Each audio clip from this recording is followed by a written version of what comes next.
주님의 은혜를 누리며 생활하시는 기아분들 하루의 삶이 되시길 소망합니다. 오늘 본문은 7개의 참회기 중에 하나의 시입니다. 그래서 본문을 자세히 살펴보면 1절에서 3절은 범죄로 인해서 철저하게 징계를 당하는 그 다윗이 영육이 떨리는 그 고통스러운 호소와 신속한 사죄를 간구하는 내용에 대해 말씀하고 있으며, 그래서 4절에서 7절 말씀은 공경으로부터 구원을 다시 한번 요청하는 기도의 내용입니다.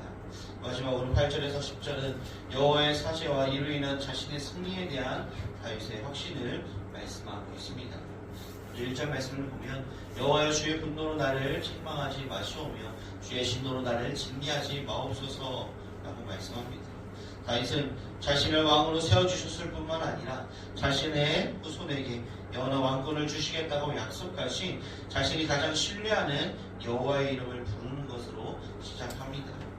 이어서 책망하지 마시오며 그리고 징계하지 마옵소서라고 말하고 있는데, 거기서 책망하다라는 그런 의미의 단어는 바른 사실을 지적함으로써 잘못한 자를 책망하는 동사이며, 징계하다라는 그런 의미는 교육적 상황에서 사용되는 단어로서 교훈하고 징계하는 것을 의미하고 있습니다.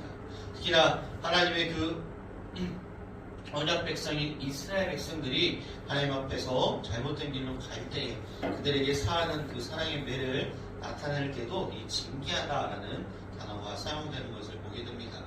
다윗은 지금 자신이 겪는 그 고통이 단순한 우연이 아니라 하나님의 징계임을 알고 있었습니다. 1절에서 분노와 진노는 하나님의 공의로운 심판을 의미합니다.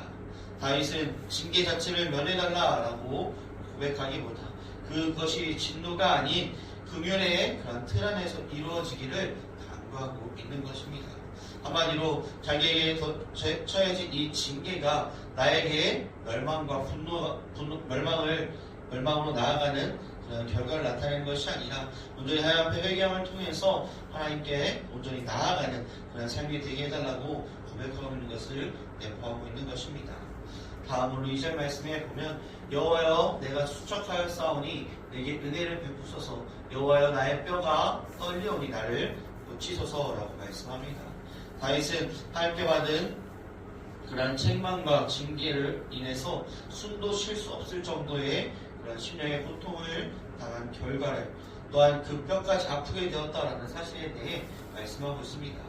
솔로몬은 잠언 17장 22절 말씀에 심령의 근심은 뼈를 마르게 하느니라라고 말씀합니다. 이렇게 말하는 것을 보면 다윗은 그 심령의 고통이 더 이상 내려갈 수 없을 만큼 깊은 곳까지 내려가는 그런 경험을 하고 있으며, 또한 이러한 사실을 자신의 뼈가 떨린다는 것에 빗대어 표현하고 있습니다.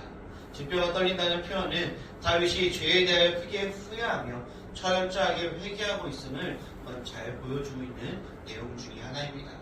더 나아가 3절에서는 나의 영혼도 매우 떨리나이다 여호와여 어느 때까지니까 라며 말하고 있는 그 부르짖는 다윗의 모습을 보게 됩니다. 이렇게 2절과 3절을 보면 다윗은 자신이 육체적으로 수척하였으며 뼈가 떨린다라고 고백하고 있으며, 또한 심지어 영혼도 심히 떨린다라며 고백하고 있습니다. 이러한 표현을 통해서 다윗에게 임한 하나님의 징계가 매우 극심하였음을 보여주고 있습니다.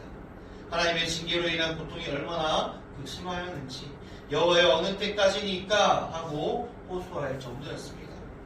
또한 다윗은 하나님께 분으로 견책하거나 진노로 징계하지 말아달라라고 호소한 것처럼 다윗이 느끼기에 하나님의 징계가 사랑이 아닌 분과 진노에서 비롯된 것으로 여겨질 만큼 가혹한 것이었음을 말씀하고 있습니다. 만약 우리에게 이러한 상황이 처해진다면 우리는 어떻게 하실 것인가요?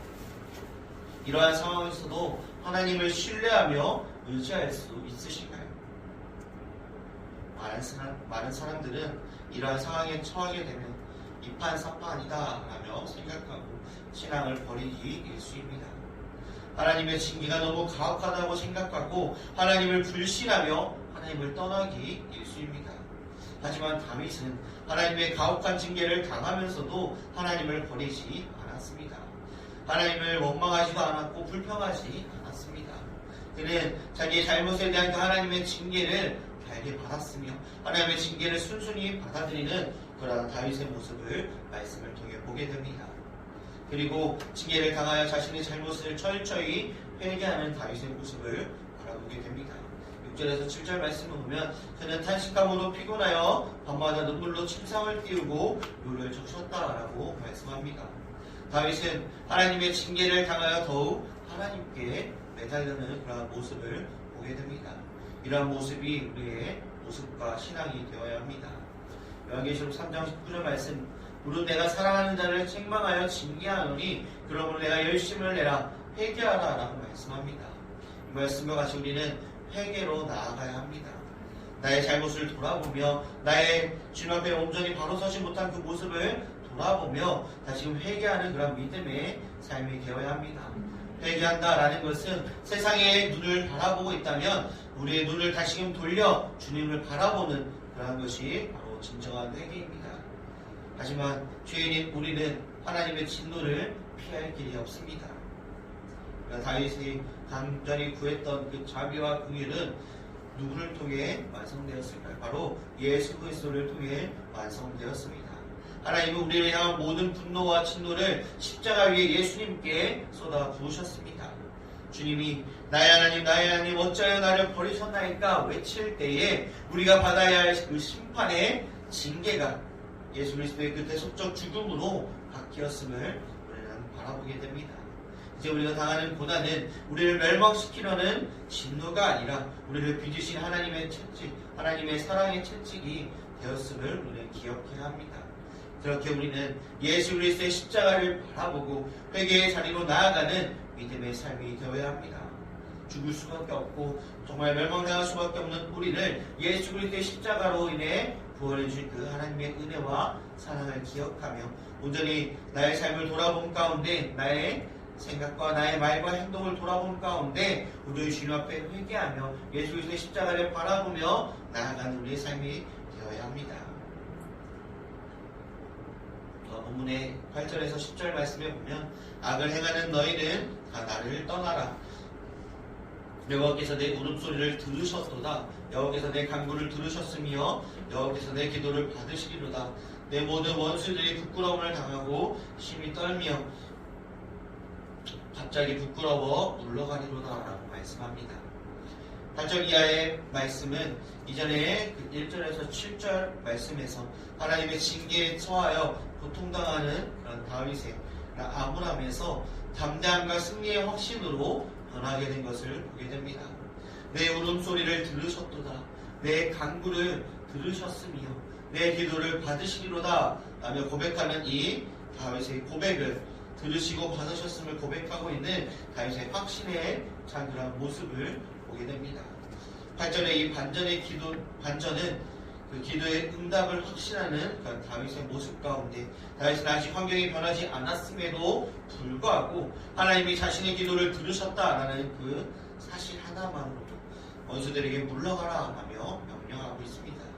다윗의 이 승리의 선언은 장차 그리스도께서 하실 그러한 일들에 대한 예표로 말씀하고 있습니다. 나타내고 있습니다. 예수님은 십자가 위에서 다 이루었다라고 선언하셨습니다. 그 순간 악을 행하는 모든 영적 세력과 사단의 권세는 부끄러움을 당하면 쫓겨났습니다. 우리가 고통 중에 사단아 물러가라, 오늘 주님께서 나를 붙잡아 주실 것이다 라고 고백할 수 있는 그 고백의 권세는 우리에게서 나오는 것이 아니라 우리의 기도를 들으시고 이미 승리하신 예수 그리스도의 이름에서 나온다는 사실을 우리는 기억해야 합니다. 주님이 이미 들으셨고 주님이 이미 승리하셨습니다. 이렇게 우리는 로마서 8장 1절에서 2절 말씀, 그러므로 이제 그리스도 예수 안에 있는 자에게는 결코 정죄함이 없나니 이는 그리스도 예수 안에 있는 생명의 성령의 법이 죄와 사망의 법에서 너를 해방하였습니다 라고 말씀합니다. 죄는 우리의 인생을 고통스럽게 하며 인생의 육과 영의 고통을 가져다 줍니다. 그런데 중요한 사실은 우리의 인생은 이러한 죄로부터 자유로울 수 없다라는 그런 사실 가운데 이러한 죄에도 해결할 방법은 바로 회개뿐이라는 사실입니다. 말씀을 정리하고자 합니다. 하나님은 우리에게 회개하기만 한다면 우리의 죄를 용서하여 주시며 우리가 죄를 회개하지 않는다면 마음에 품고 있는 그러한 그 죄는 우리를 고통스럽게 하는 가시가 되는 것을 우리는 경험하게 됩니다. 그러나 우리가 하나님 앞에 죄를 내어놓고 회개할 때 하나님은 우리를 용서하시고 우리에게 박힌 고통의 가시를 제거해 주십니다. 우리의 삶은 어떠한가요? 우리의 삶 가운데 나의 잘됨과 세상의 이익만을 바라보며 나아가는 그 삶을 돌아본 가운데 하나님 앞에 온전히 말씀에 바로 서지 못하고 하나님의 뜻대로 온전히 나아가지 못하는 우리의 삶 가운데 우리는 회개의 믿음이 되어야 합니다. 나의 잘된 것만 높이는 그러한 나의 어깨만 높아지는 것이 아니라 나의 잘됨만을 바라는 것이 아니라 온전히 나에게 주님 앞에 바로 서지 못한 것을 돌아보며 우리가 죄인임을 주님 앞에 고백함 가운데 온전히 회개하며 예수 그리스도의 십자가에서 우리를 구원해 주신 은혜와 사랑을 바라본 가운데 온전히 내가 높아지는 내가 잘됨이 높아지는 것이 아니라 나의 잘못함을 온전히 주님 앞에 고백한 가운데 예수 그리스도의 십자가를 통해서 낮아지며 그 가운데 회개하며 나아가는 믿음의 삶이 되시길 소망합니다. 기도하시겠습니다. 사랑과 은혜가 충만하신 아버지 하나님, 나의 높아짐으로 나의 어깨가 높아짐을 통하여서 세상에 나아가는 그런 삶이 아니라 낮아짐을 통해서 온전히 예수 그리스도를 통하여 예수 그리스도의 십자가의 죽으심과 그 가운데 우리가 또 회개함으로 나아갈 수 있는 믿음의 삶으로 주님 이끌어가 주시고 함께하여 주시옵소서. 우리 주님께서 붙잡아 주시고 우리 삶 가운데 더욱더 회개함으로 나아갈 준비 쌓고 바라오며 사용하신 예수님의 이름으로 기도드립니다. 아멘.